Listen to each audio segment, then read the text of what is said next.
अस्सलाम वालेकुम नाज़रीन, मैं हूं वसीम अली और आप देख रहे हैं Wasim Ali official YouTube channel.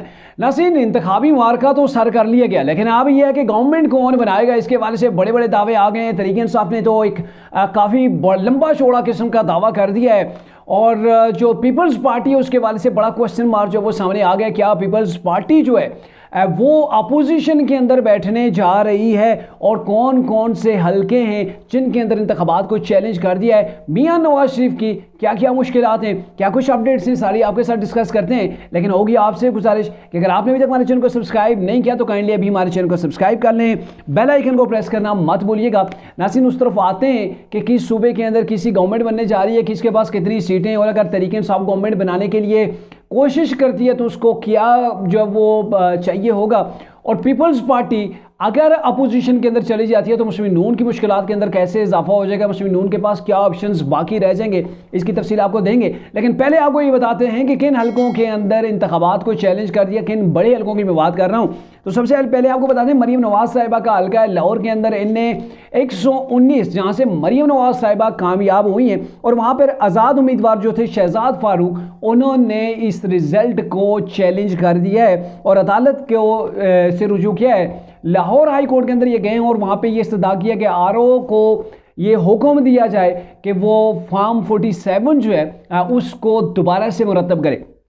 तकरीबन जितने भी हलकों के अंदर इंतखाबात को चैलेंज किया गया है, तो जो आज़ाद उम्मीदवार तरीके इंसाफ के लोग हैं जिन्होंने इसको चैलेंज किया, तो अक्सरियत के अंदर यही चीज़ सामने आई है कि इन्होंने फॉर्म 47 के वो अपडेट करने का मुतालबा किया है। इनके मुताबिक फॉर्म 45 जो है उसके अंदर तरीके इंसाफ जीत रही होती है और फॉर्म 47 जो है उसके अंदर दूसरे कैंडिडेट जीत रहे हैं। तो इसके हवाले से जाके तरीके इंसाफ के जो लोग हैं माहिती याफ्ता, उन्होंने जाके इस चीज़ को चैलेंज किया है। दूसरे हल्के की अगर बात करें तो सियालकोट का सबसे बड़ा हल्का है जिसके अंदर सबसे बड़ा टाकरा रहा जो है वो रेहाना डार और ख्वाजा आसिफ जो कि पाकिस्तान के वज़ीर दिफा भी रह चुके हैं, वज़ीर ख़ारजा भी रह चुके हैं। तो उनके दरमियान बड़ा एक जो है वो कांटे का मुकाबला रहा और उसके बाद ख्वाजा आसिफ जीत गए हैं, लेकिन रेहाना डार अदालत के अंदर पहुंच गई हैं। वहाँ पे उन्होंने इस इंतखाब को जो है वो चैलेंज कर दिया। इसके अलावा अलीम खान जो कि समा न्यूज़ के जो है वो ओनर भी हैं और इस्तेकाम पाकिस्तान पार्टी के सदर हैं, उनके इंतखाब को भी आज़ाद उम्मीदवार हैं। अली एजाज ने भी जो उसको भी चैलेंज कर दिया है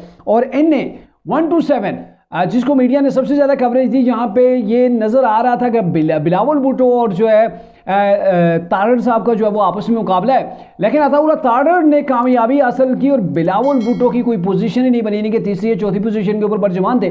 तो वहाँ पे अताउल्लाह तारड़ के इंतखाबी नताइज को वहाँ के जो आज़ाद उम्मीदवार थे उन्होंने, जिनका नाम है जी ज़हीर अब्बास खोखर, उन्होंने चैलेंज कर दिया है और उनका भी यही है कि फॉर्म 47 का इशू है। अलीम आदिल शेख जो कि तरीके इंसाफ के रहनुमा हैं, उन्होंने इनने 238 से इंतखाबात को चैलेंज किया। इस्लामाबाद से शोहेब शाहीन ने और अली बुखारी ने इनने 47 और इनने 48 के नताइज को इस्लामाबाद हाई कोर्ट के अंदर चैलेंज किया है। और इसके अलावा हमारा जो अपना हल्का है इनने 16, वहाँ से मुर्तज़ा जवेद अब्बासी के हवाले से ये खबरें आ रही थी कि उन्होंने भी अपने हल्के के इंतखाब को जो है वो चैलेंज कर लिया है, जो नताइज थे उसको चैलेंज कर दिया है। और ये जो चैलेंज करने की वजह बनी है इसके पीछे ये कि पहले मुर्तज़ा जवेद अब्बासी उन्होंने अपनी हार तस्लीम की थी, लेकिन कहा जा रहा है कि दिन को और गुज़िश्ता रात को उनको एविडेंस दिखाए गए, सबूत दिखाए गए कि ये वहाँ पोलिंग स्टेशन है जिनके ऊपर इस किस्म की जो है वो बदमगजी देखने को आई है, बेज़ाब्तगियाँ हुई हैं, वहाँ पे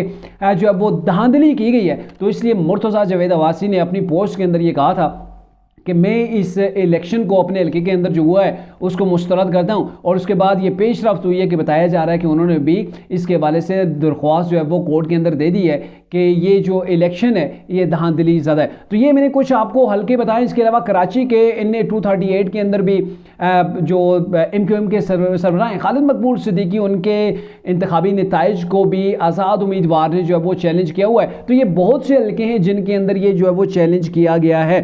अब जो सबसे अहम चीज़ है उसके ऊपर बात करते हैं कि अब जो है वो तरीके इंसाफ ने एक बड़ा दावा कर दिया है। और तरीके इंसाफ ने जो दावा किया है उनका दावा ये है कि तरीके इंसाफ मरकज़ के अंदर, ये तरीके इंसाफ के गौर अली खान ने जो सरबराह उन्होंने ये दावा किया है कि तरीके इंसाफ मरकज़ के अंदर भी गवर्नमेंट बनाएगी, KPK के अंदर भी बनाएगी और साथ में पंजाब के अंदर भी तरीके इंसाफ गवर्नमेंट बनाएगी। ये दावा KPK का अगर आप करें तो वहाँ पर तो चांस बनते हैं क्योंकि आप वहाँ पे आराम से गवर्नमेंट बना सकते हैं। आपके मुकाबले के अंदर वहाँ पे यानी KPK के अंदर तरीके इंसाफ के जो उम्मीदवार हैं उन्होंने ऑलमोस्ट आप कह सकते हैं क्लीन स्वीप कर लिया है। वहाँ पे तो तरीके इंसाफ की गवर्नमेंट बनती है, लेकिन यहाँ पे पंजाब के अंदर गवर्नमेंट बनाना तरीके इंसाफ के लिए इतना आसान नहीं है। और उसकी बड़ा रीज़न क्या है कि आप अगर पंजाब के अंदर देखें तो मुस्लिम लीग नून ने 145 सीटें हासिल की हैं।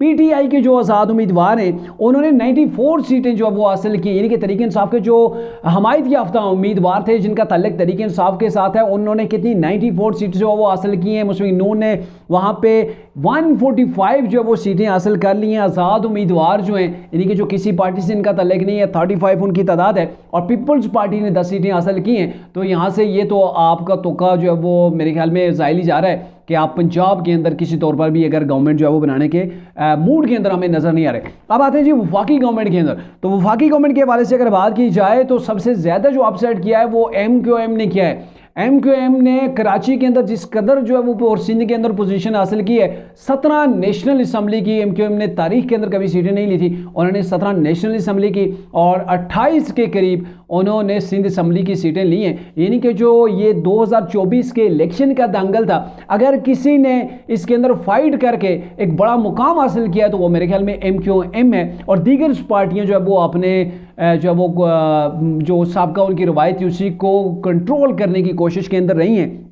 और इसके अलावा नून लीग के पास जो सीटें जो गवर्नमेंट बनाने जा रही है मुस्लिम लीग नून, उसके पास सीटें 73 सीटें PMLN के पास और 100 इंडिपेंडेंट्स के पास हैं। और ये जो इंडिपेंडेंट हैं जो आज़ाद उम्मीदवार हैं ये वाज़ेह रहे कि सारे के सारे तरीके इंसाफ के नहीं हैं। हर इलेक्शन के अंदर कुछ एक तादाद मखसूस तादाद होती है, 10, 15, 20, 25, 30 लोग होते हैं जो आज़ाद हैसियत के अंदर इलेक्शन लड़के या तो वो असम्बली के अंदर किसी पार्टी को ज्वाइन कर लेते हैं या फिर आज़ाद हैसियत के अंदर ही असम्बली के अंदर जो है वो बैठे रहते हैं। इसके अलावा PP के पास 54 सीटें हैं नेशनल असम्बली की, MQM के पास 17 और JUI के पास 3 है। बाकी जो जमातें 1-1, 2-2 उनके पास सीटें। तो अब ये है कि वफाक के अंदर अगर तरीके इंसाफ गवर्नमेंट बनाने जा रही है तो मेरे ख्याल में बड़ा मुश्किल है, क्योंकि 9 मई का वाक़या इन्होंने किया हुआ है और उसके बाद इनके साथ कोई पार्टी हिलाक करे तो मेरे ख्याल में बड़ा मुश्किल होगा, क्योंकि कोई पार्टी नहीं चाहेगी कि जो मुश्किलात तरीके इंसाफ फेस कर रही है वो उनको भी फेस करनी पड़े।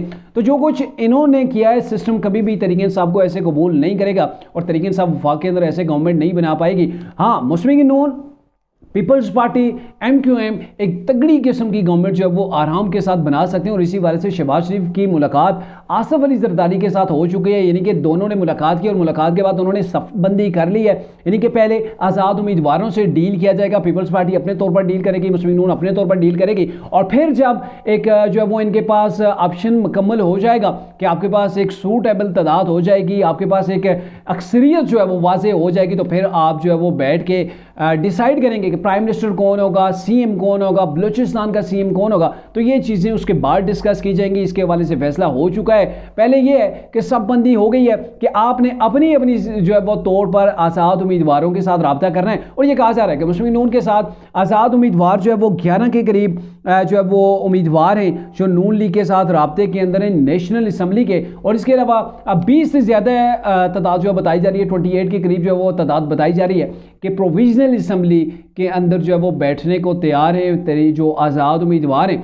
तो ये तादाद है कि मुस्लिम लीग नून के पास है। अब ये मशवरे दिए जा रहे हैं, पीपल्स पार्टी को मशवरे दिए जा रहे हैं कि अगर आपने अपनी सियासी साख को बचाना है तो आप जो है वो साइड के ऊपर हैं, क्योंकि बिलावल भुट्टो ने जरहाना अंदाज के अंदर जिस तरह मुस्लिम लीग नून को टारगेट किया इलेक्शन कैंपेन के अंदर, लग ही नहीं रहा था कि दोबारा ये कभी साथ बैठेंगे। लेकिन आसफ अली जरदारी की ये ख्वाहिश है कि साथ मिल के बैठें, तभी जो मामला चलेंगे, क्योंकि अब 2/3 मेजॉरिटी, सादा अक्सरियत, ये ख्वाब की चीज़ें हो गई हैं। सादा अक्सरियत भी अब पार्टी के लिए हासिल करना इतना आसान नहीं रहा है कि आप आराम से सादा अक्सरियत हासिल करें और 5 साल के लिए आप इलेक्शन से मतलब गवर्नमेंट से बाहर बैठें। ये भी पीपल्स पार्टी को सूट नहीं करता। इसलिए आसफ अली जरदारी की ये कोशिश होगी कि वो ये जो गवर्नमेंट बनने जा रही है इसका हिस्सा बने। लेकिन तरीके से पीपल्स पार्टी को ये मशवरे दिए जा रहे हैं कि अगर आप इस गवर्नमेंट के अंदर बैठेंगे तो आप अपना मुकाम खो देंगे। आपने जो सीटें हासिल की है, आपने मुस्लिम लीग नून के ऊपर तनकीद किया, आपने कहा कि इनके साथ हम नहीं बैठेंगे, इन्होंने महंगाई की है, ये करप्शन करने वाले हैं, ये दूसरों को टारगेट करने वाले हैं। और फिर अगर यही गवर्नमेंट के अंदर आगे बैठ जाते हैं तो फिर इनकी क्या वैल्यू रह जाएगी?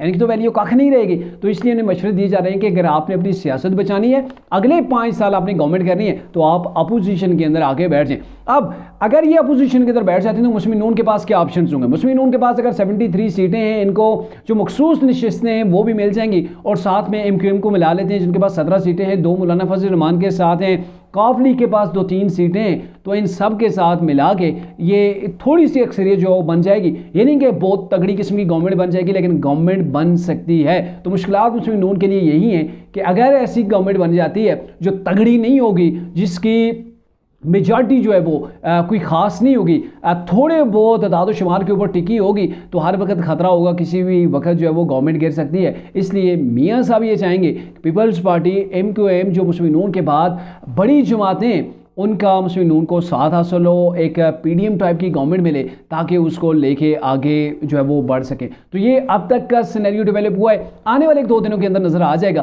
कि कौन गवर्नमेंट बनाता है। लेकिन तरीके इंसाफ के लिए अब तक ये चीज़ सामने आई है कि उनके लिए बड़ा मुश्किल है कि वो वफाकी गवर्नमेंट बनाए। अलबत्ता KPK के अंदर वो गवर्नमेंट बनाने के मूड के अंदर हैं, और जो कुछ कहा गया, जैसे इल्ज़ामात लगाए गए कि इलेक्शन मैनेज किया गया, और अलीमा खान की मैंने स्टेटमेंट सुनी, उन्होंने ये कहा कि फॉर्म 45 तमाम हल्कों के अंदर संभाल के रखें। तरीके इंसाफ के कप्तान यानी कि इमरान का वो सुनामी आया है, उस सुनामी ने सबको बहा के रख दिया है। अब नेक्स्ट लेवल के ऊपर छापे पड़ेंगे, छापे तरीके इंसाफ के लोगों के घरों के ऊपर पड़ेंगे जिनके पास फॉर्म 45 है। फॉर्म 45 आपने संभाल के रखना है। और अब तरीके इंसाफ के गौर अली खान वो यही डिमांड कर रहे हैं कि पूरे पाकिस्तान के अंदर जो इलेक्शन के नताइज जारी हों फॉर्म 45 के तहत होने चाहिए। और उन्होंने ये दावा कर दिया है जो इमरान की सिस्टर ने अलीमा खान कि हमारे पास 180 सीटें मौजूद हैं फॉर्म 45 के तहत, हमारे पास 180 सीटें, जो कि यानी कि तुक ही नहीं बनती कि इतनी ज़्यादा सीटें तरीके इंसाफ ले जाए ऐसे हालात के अंदर। तो ये तो पॉसिबिलिटी ही नहीं है। पता नहीं वो कैसे फॉर्म 45 हैं जो इनके पास है जिसके तहत ये कह रहे हैं हमारे पास 180 सीटें, तो ऐसा होना मुमकिन ही नहीं है।